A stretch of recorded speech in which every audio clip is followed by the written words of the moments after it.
നമുക്ക് ഒന്ന് കേരളം വിട്ടുപോയാലോ? 11,000 പോലീസുകാരുടെയും 5,000-ഓളം നിരീക്ഷണ ക്യാമറകളുടെയും സുരക്ഷാ വലയത്തിൽ പുതുവർഷാഘോഷത്തിന് ഒരുങ്ങുകയാണ് ബംഗളൂരു. മുൻ വർഷങ്ങളിലേതുപോലെ അനിഷ്ട സംഭവങ്ങൾ ഉണ്ടാകാതിരിക്കാൻ വലിയ ജാഗ്രതയിലാണ് പോലീസ്. ആഘോഷരാവിൽ ആരും മുഖമൂടിയോ മുഖാവരണമോ അണിഞ്ഞ് പങ്കെടുക്കരുത് എന്ന നിർദ്ദേശവും പോലീസ് നൽകുന്നുണ്ട്. AP നദീറ നമുക്കൊപ്പം ഉണ്ട്. നദീറ, ബംഗളൂരുവിലാണ് ഇത്തവണ പുതുവർഷാഘോഷം കൂടുതൽ കളറാവുക എന്നൊക്കെ കേൾക്കുന്നു. തയ്യാറായോ നദീറയും നമ്മുടെ വാർത്താ സംഘവും?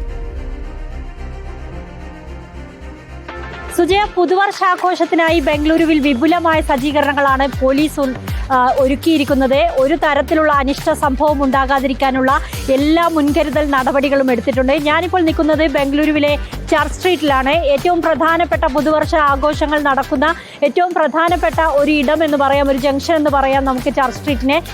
MG റോഡിലാണ് ചർച്ച് സ്ട്രീറ്റ്. ബ്രിഗേഡ് റോഡും ഈ ചർച്ച് സ്ട്രീറ്റ് റോഡും ഒക്കെ ഉൾപ്പെടുന്ന ഭാഗം എന്ന് പറയുന്നത് ബംഗളൂരുവിൽ പുതുവർഷം ആഘോഷിക്കാൻ എത്തുന്നവരെ സംബന്ധിച്ചിടത്തോളം വലിയ പ്രാധാന്യമുള്ള ഇടമാണ്. ഒരു രീതിയിലുള്ള അനിഷ്ട സംഭവം ഇല്ലാതിരിക്കാനുള്ള എല്ലാ മുൻകരുതൽ നടപടികളും പോലീസിന്റെ ഭാഗത്തു നിന്നുണ്ടായിരിക്കുകയാണ്.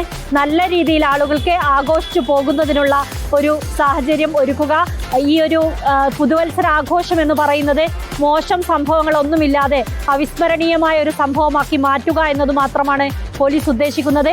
അതുകൊണ്ട് ചില നിയന്ത്രണങ്ങളും ഏർപ്പെടുത്തിയിട്ടുണ്ട്. നമുക്ക് കുറച്ച് മലയാളികളുണ്ടല്ലേ, കാണാൻ വന്നതാണോ? ഇവിടെ വന്നതാണോ? അതെ അതെ. പേര് നിഹാദ്. അപ്പൊ എവിടുന്ന വരുന്നത്? നമ്മുടെ തലശ്ശേരി, കണ്ണൂർ തലശ്ശേരി. ന്യൂ ഇയർ ആഘോഷിക്കാൻ വന്നതാണോ? ഇവിടെയുള്ള ആൾക്കാരാണോ? വെറുതെ ആഘോഷിക്കാനും വെറുതെ ഇവിടെ കറങ്ങാൻ വേണ്ടി വന്ന.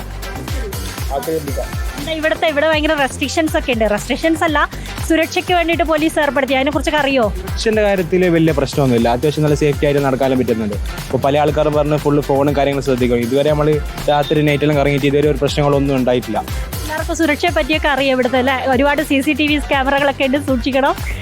ഒരു അനിഷ്ട സംഭവം ഉണ്ടാകാതിരിക്കാൻ പോലീസ് ചെയ്തതാണ്. Okay, happy new year.